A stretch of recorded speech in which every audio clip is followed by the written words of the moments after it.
جنگ بندی ختم ہونے میں ایک دن باقی، دنیا کی نظریں اسلام آباد پر۔ امن مذاکرات کے دوسرے دور کی تیاریاں۔ پاکستان کے دونوں فریقین کو مذاکرات کی میز پر لانے کی سر توڑ کوششیں جاری۔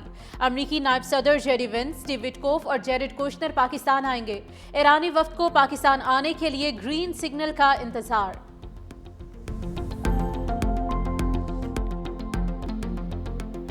جنگ بندی ختم ہونے میں ایک دن باقی، دنیا کی نظریں اسلام آباد پر۔ امن مذاکرات کے دوسرے دور کی تیاریاں۔ پاکستان کے دونوں فریقین کو مذاکرات کی میز پر لانے کی سر توڑ کوششیں جاری۔ امریکی نائب صدر JD Vance, David Witkoff, Jared Kushner Pakistan آئیں گے۔ ایرانی وفد کو پاکستان آنے کے لیے گرین سگنل کا انتظار۔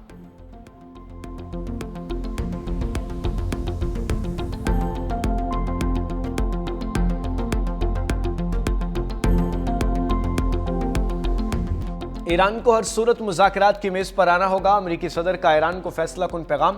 امریکی صدر ٹرمپ نے کہا کہ دیکھتے ہیں مذاکرات ہوتے ہیں یا نہیں، دباؤ میں آ کر جلد بازی میں کوئی کمزور معاہدہ نہیں کریں گے۔ ایران سے متعلق معاہدہ امریکہ کے لیے بہترین شرائط پر ہوگا۔ توقع ہے معاہدہ نہ ہو تو لڑائی دوبارہ ہوگی۔ جنگ بندی ختم ہوئی تو بم دھماکے شروع ہو جائیں گے۔ ہم نے مذاکرات میں شرکت پر اتفاق کیا، وہ نہ آئے تو بھی کوئی مسئلہ نہیں۔ مذاکرات میں بریک تھرو ہوا تو ایرانی قیادت سے ملاقات کرنا چاہوں گا۔ فریقین میں سے کوئی بھی گیم نہیں کھیل رہا۔ اسرائیل نے مجھے ایران کے خلاف جنگ میں شامل نہیں کیا۔ اگر ایران کے لیے نئے رہنما ذہین ہے تو ایران کا مستقبل خوشحال ہو سکتا ہے۔ یہ طے ہے، ایران کبھی بھی جوہری ہتھیار نہیں رکھ سکتا۔ ٹرمپ امریکی میڈیا، سروے اور پولز پر برہم، کہا فیک نیوز چینلز 90% جھوٹ بولتے ہیں۔ حیرانگی کے ساتھ فیک نیوز اور پولز کو دیکھتا ہوں۔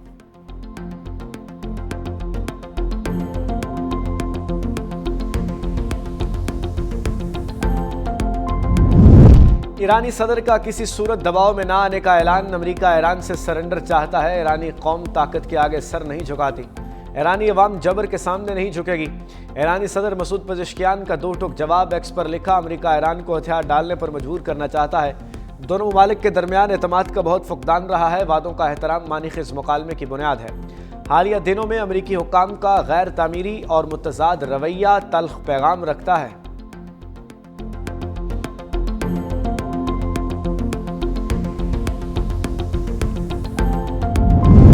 ایران نے مذاکرات کے لیے ٹرمپ کی دھمکیوں کو مسترد کر دیا۔ اسپیکر ایرانی پارلیمنٹ باقر قالیباف کہتے ہیں کہ دھمکیوں کے ساتھ مذاکرات قبول نہیں۔ ٹرمپ مذاکرات کی میز کو ہتھیار ڈالنے کی میز میں تبدیل کرنے کی کوشش کر رہے ہیں۔ ٹرمپ جنگ بندی کا جواز پیش کرنا چاہتے ہیں۔ ہم دھمکیوں کے سائے میں مذاکرات کو قبول نہیں کرتے۔ گزشتہ 2 ہفتوں میں ہم نے میدان جنگ میں نئے کارڈ سامنے لانے کی تیاری کی ہے۔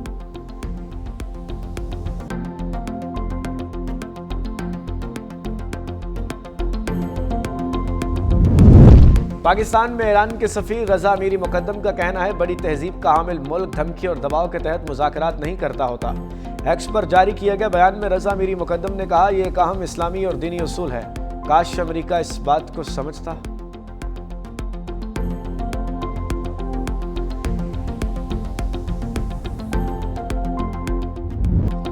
جنگ جلد ختم ہونے والی ہے، ٹرمپ کو یہ جملہ دہراتے ہوئے 40 دن ہو گئے۔ امریکی نشریاتی ادارے نے 9 مارچ سے اب تک کے ان کے بیانات جوڑ کر نشر کر دی ہے۔ ٹرمپ نے کئی بار انٹرویوز اور میڈیا سے گفتگو میں کہا کہ جنگ جلد ختم ہونے والی ہے۔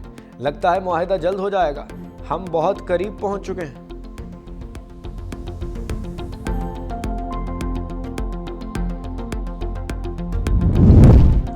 اسلام آباد اور راولپنڈی میں سیکیورٹی ہائی الرٹ، پاک فوج رینجرز اسلام آباد میں پنجاب پولیس تعینات۔ اسلام آباد میں ریڈ زون ہر قسم کی ٹریفک کے لیے مکمل طور پر بند۔ ہیوی ٹریفک کا داخلہ راولپنڈی اسلام آباد میٹرو بس سروس مکمل طور پر بند۔ سرکاری دفاتر کے ملازمین کا آج ورک فرام ہوم۔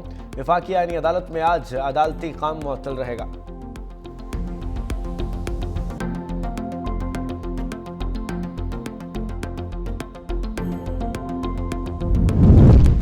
وزیر خارجہ اسحاق ڈار سے چینی سفیر جیانگ زیڈونگ کی ملاقات۔ خطے کی تازہ ترین پیش رفت اور سفارتی رابطوں پر تبادلہ خیال۔ چین کا ایران اور امریکہ کے درمیان مکالمے کے لیے پاکستان کی کوششوں کی حمایت کا اظہار۔ چینی سفیر نے خطے میں امن کے لیے پاکستان کے کردار کو سراہا۔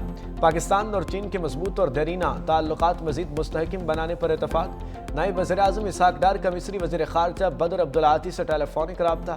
دونوں رہنماؤں کا خطے کی صورتحال پر تبادلہ خیال۔ دونوں وزراء خارجہ نے خطے میں امن اور استحکام کے لیے مکالمے اور سفارتی روابط کی اہمیت پر زور دیا۔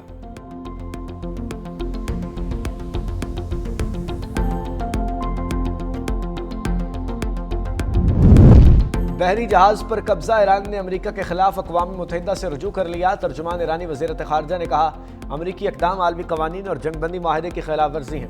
تجارتی جہاز توشکا پر حملہ سمندری قزاقی اور دہشت گردی ہے۔ جہاز پر حملہ اور عملے کو حراست میں لینا ناقابل قبول ہے۔ امریکہ جہاز پر سوار عملے کو فوری رہا کرے۔ امریکہ خطے میں بگڑتی ہوئی صورتحال کا مکمل ذمہ دار ہے۔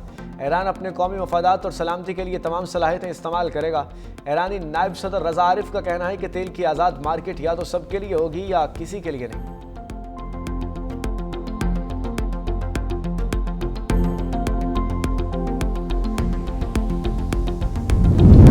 آبِ ہرمز سے بحفاظت گزرنے کے نام پر شپنگ کمپنیز کو فراڈ پیغامات موصول ہونے لگے۔ یونانی میری ٹائم سیکیورٹی کمپنی کا کہنا ہے کہ کچھ شپنگ کمپنیز کو فراڈ کے پیغامات موصول ہوئے ہیں۔ کمپنی کے مطابق آبِ ہرمز سے بحفاظت گزرنے کے لیے کرپٹو کرنسی میں ادائیگی کا مطالبہ۔ نامعلوم افراد دعویٰ کرتے ہیں کہ ادائیگی کے بعد جہاز کو بغیر رکاوٹ کے گزرنے کی اجازت دی جائے گی۔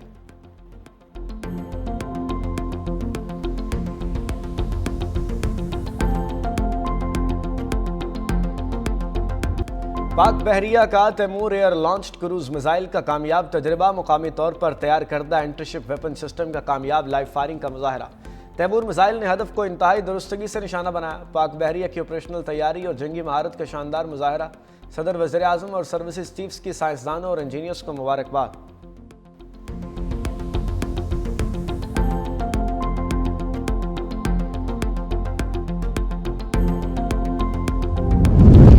آبِ ہرمز کی بندش، تیل کی عالمی قیمتوں میں پھر اضافہ۔ برنٹ کروڈ کی قیمت 6% بڑھ کر $96 فی بیرل سے تجاوز کر گئی۔ آبِ ہرمز میں 60 کروڑ بیرل تیل رکا ہوا ہے۔ ادھر پاکستان سٹاک ایکسچینج میں کاروبار کا مثبت رجحان، ہنڈر انڈیکس میں 17,763 پوائنٹس کا اضافہ، ہنڈر انڈیکس میں 1,73,959 پوائنٹس کی سطح پر ٹریڈ۔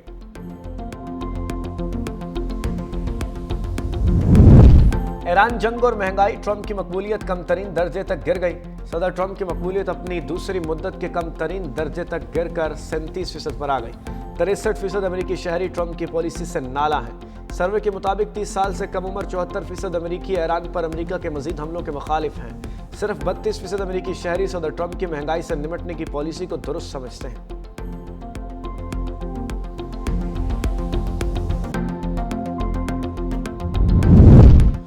بھارت کے لیے پاکستانی فضائی حدود کی بندش دوسرے سال میں داخل۔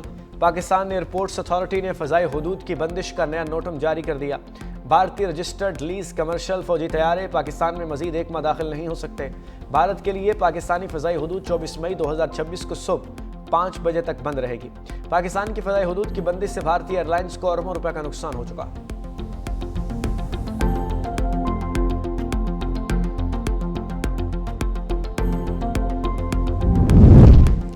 سعودی عرب کا پاکستان کے لیے مالی تعاون جاری، اسٹیٹ بینک کو مزید $1 ارب موصول۔ اسٹیٹ بینک کے مطابق 20 اپریل 2026 کی ویلیو ڈیٹ پر رقم منتقل ہوئی۔ حالیہ $3 ارب ڈپازٹ کا دوسرا حصہ ہے۔ اس سے قبل 15 اپریل کو سعودی عرب سے $2 ارب کی پہلی قسط موصول ہوئی تھی۔